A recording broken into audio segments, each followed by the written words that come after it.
أعوذ بالله من الشيطان الرجيم بسم الله الرحمن الرحيم وقالوا لن تمسنا النار إلا أياما معدودة قل أتخذتم عند الله عهدا فلن يخلف الله عهده أم تقولون على الله ما لا تعلمون. Nah, surat Al-Baqarah ayat yang ke-80 ini artinya adalah, dan mereka berkata, kami sekali-kali tidak akan disentuh oleh api neraka kecuali beberapa hari saja. Katakanlah, sudahkah kamu menerima janji dari Allah sehingga Allah tidak akan memungkiri janjinya? Ataukah kamu mengatakan terhadap Allah apa yang tidak kamu ketahui? Nah, jadi kalau ayat yang lalu, ayat terdahulu mengandung makna bahwa mereka telah memutarbalikkan kitab Taurat, menambah dan mengurangi isinya sesuai selera mereka, sesuai keinginan hawa nafsu mereka. Karena itu ayat ini melanjutkan dengan memberi salah satu contoh pemutarbalikan. Contohnya ini, dan mereka juga berkata, kami sekali-kali tidak akan disentuh oleh api neraka di akhirat nanti kecuali beberapa hari saja. Allah Subhanahu wa taala mengajar kepada Nabi Muhammad SAW dan umatnya untuk menjawab angan-angan mereka.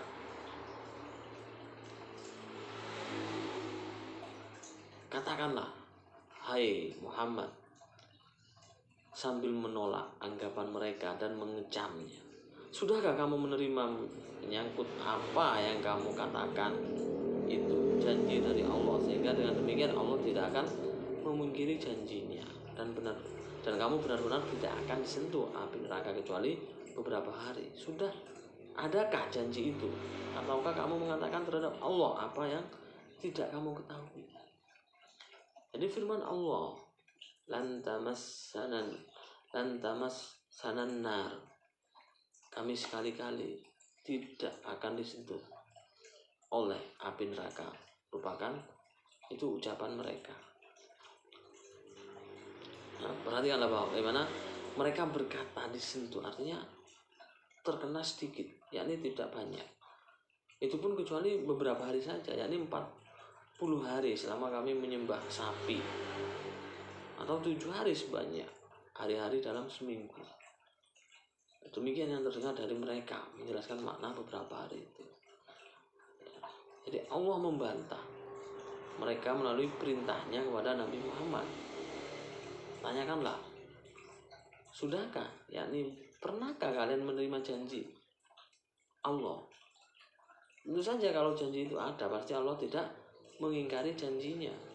Atau kalian menyatakan atas nama Allah sesuatu yang tidak kalian ketahui? Perhatikan jawaban yang diajarkan itu. Nah, perhatikan jawaban yang diajarkan itu. Nabi Muhammad SAW bukannya diperintahkan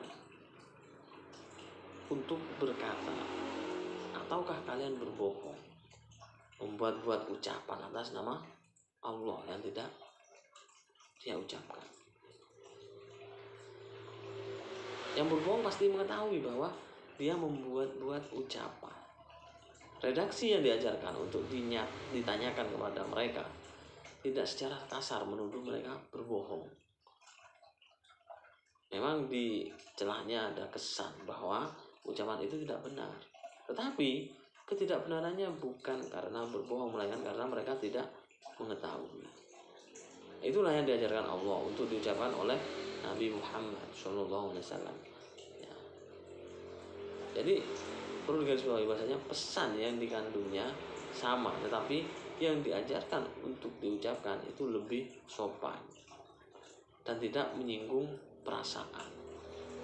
Nah, orang-orang Yahudi ketika berkata bahwa mereka hanya beberapa hari di neraka, mengatakan pula bahwa bila mereka keluar dari neraka, maka yang akan menempati tempat mereka adalah orang-orang Islam.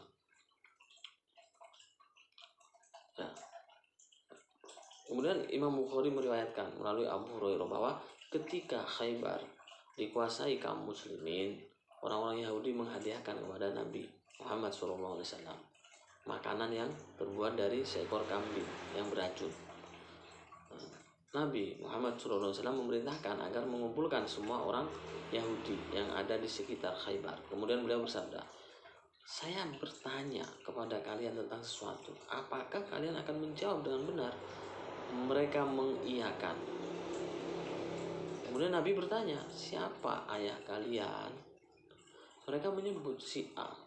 Maka Nabi bersabda, kalian berbohong.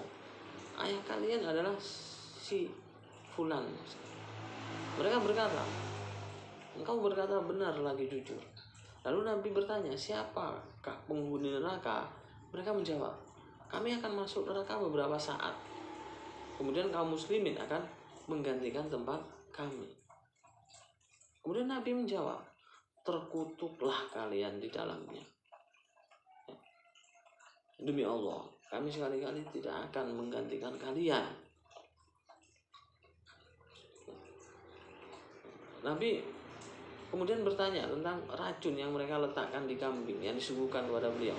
Mereka mengaku sambil berkata, jika engkau berbohong dalam pengakuanmu sebagai nabi, maka kami dapat terhindar darimu, dan bila benar, maka pasti makanan itu tidak akan berdampak buruk bagimu. Nah, ini memang termasuk sifat-sifat buruk orang Yahudi yang merasa mereka itu akan terbebas dari api neraka. Masuk neraka hanya beberapa hari saja, dan nanti akan menggantikan mereka di neraka umat Islam. Ini kan pernyataan tanpa dasar.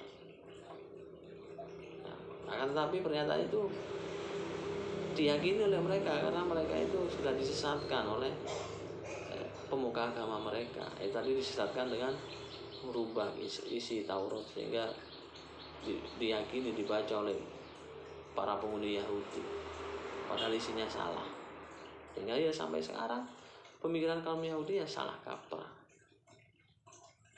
Semoga kita selalu dalam lindungan Allah, dan semoga kita terhindar dari neraka. Allah ta'ala. Wassalamualaikum warahmatullahi wabarakatuh.